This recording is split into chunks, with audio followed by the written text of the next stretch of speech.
What stranger will you never forget? Ominous said. When I was in elementary school I fell through ice.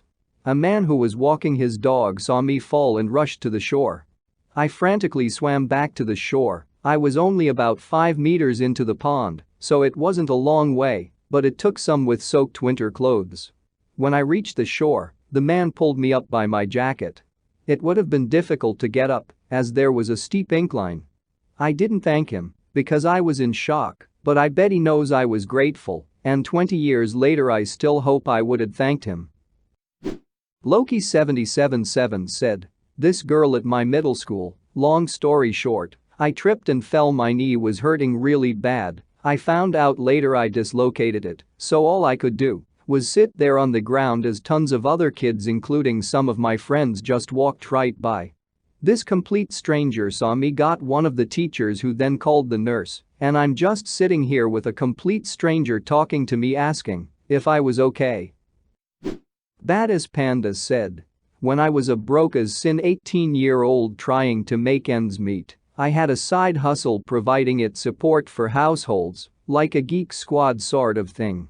In practice, I would mostly set up computers for elderly people and the tech illiterate and teach them how to use them or get them out of technical binds, usually with printers, by Googling on their behalf. This elderly Korean gentleman hired me to set up his new computer for him. I spent an hour setting it up and teaching him how to use it, and 2 more hours eating a wonderful lunch with the man and his wife. He wouldn't accept my invoice for just the first hour. Instead, he paid me 3x my hourly rate for all 3 hours and asked me to come back to train him the next week. Over the course of about a month I came back 4 times, worked with him, had a lovely meal, and he would tell me about his family and his kids. He was so proud of his daughter, who was about to finish her residency and become a pediatrician. By the end of the month he was pretty comfortable on the PC, and I thanked him profusely for how kind he was and how ridiculously he'd overpaid me. He told me I reminded him of his son, who was estranged for some reason I didn't press, and that he hoped somewhere out there somebody was being kind to his son and sharing a home-cooked meal with him. I don't know why, but more than 10 years later I can't think of that guy without tearing up. I hope everything turned out well for him. The real Oxaban Syed. I was doing tech support and my customer was so happy with my service she offered to marry me to her daughter. I politely declined.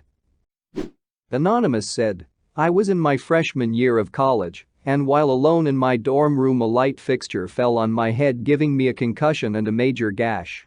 After being taken to the hospital and getting 10 staples in the scalp and simultaneously being diagnosed with a raging UTI, I was dumped in the parking lot with glass in my hair and blood covering my face and 15 miles away from the campus at 2 a.m. This was before Uber and I didn't know who I could call to help me. A female cop drove by and offered to take me back to campus. Along the way she stopped at a CVS and paid for my prescriptions out of her own pocket. Once back at campus she made sure I got back to my room and let my RA know what had happened and to keep an eye on me. I truly don't know what I would have done without her. I was freshly 17, new to the area, it was very rural, I didn't have my wallet, and I was bleeding and concussed. I will forever be grateful for her help.